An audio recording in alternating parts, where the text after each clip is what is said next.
Let's talk about Burns versus Masvidal, and right off the bat, mate, this one's really hard to break down, just because I have so many questions on both sides, like, will Gilbert's cage wrestling hold up? Will Gilbert's gas tank hold out? And on the other side, is Jorge past his expiring date? Can he still take the shots? Let's hop right into this.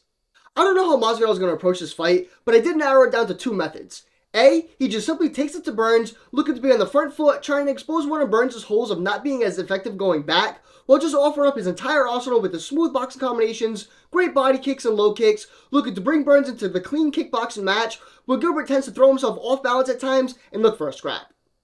Or B, which I think is the better route, and that's to maintain his range with constant lateral movement while cutting and shifting to different angles to look to use his hands more on the counter outside of using it as his gauge and jab, and using the low kicks to deter Burns from coming forward, to take his power away, to try to yield the takedowns, and to cut him off. I believe the constant movement of Masvidal could loom large in this fight because Burns tends to chase his guy and really load up on some shots, especially that right hand. So the constant movement away from the right hand will help Masvidal keep Burns from getting set and also line up his counter shot as Burns is coming in. If the fight hits the fence, I'd imagine that's what Burns is going to be looking to keep the fight if he can't get it to the ground, but it should be noted that Masvidal has really solid takedown defense and does a good job of using the fence to defend, post, and wall walk when he is taken down.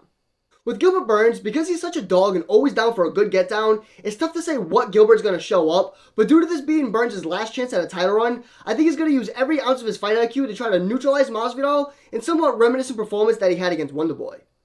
Now, that's not to say Burns won't step in the tire and have a few exchanges in the pocket with Jorge, but for my money, I think Burns is going to be looking to hop right in the pressure, offering a lot of feints and misdirections to back Masvidal up, and use simple combinations to punch his way into the hips or to the clinch to try to wear Masvidal down from there, where Jorge's opponents have most success. Head position and wrist control is going to be very important for Gilbert in those clinch positions so he can maintain control and try to work Masvidal to the mat, where I'd assume Burns feels he has a massive advantage. Although Burns has the advantage on the mat, I don't think he's going to be looking to spend too much time in one position, especially full guard, because Jorge does a great job of creating space and scoring with elbows. So I think Burns is going to try to consistently look to transition from position to position while keeping his weight evenly distributed to maintain control and try to work for the finish in sequence during the transitions. Overall, on paper, this seems like a good fight for Burns, and it's kind of hard to argue that point, but I think with a proper Jorge Masvidal, with a proper game plan, he can climb this mountain, so I'm going to be taking Masvidal. Let me know who you guys are taking in the comments below.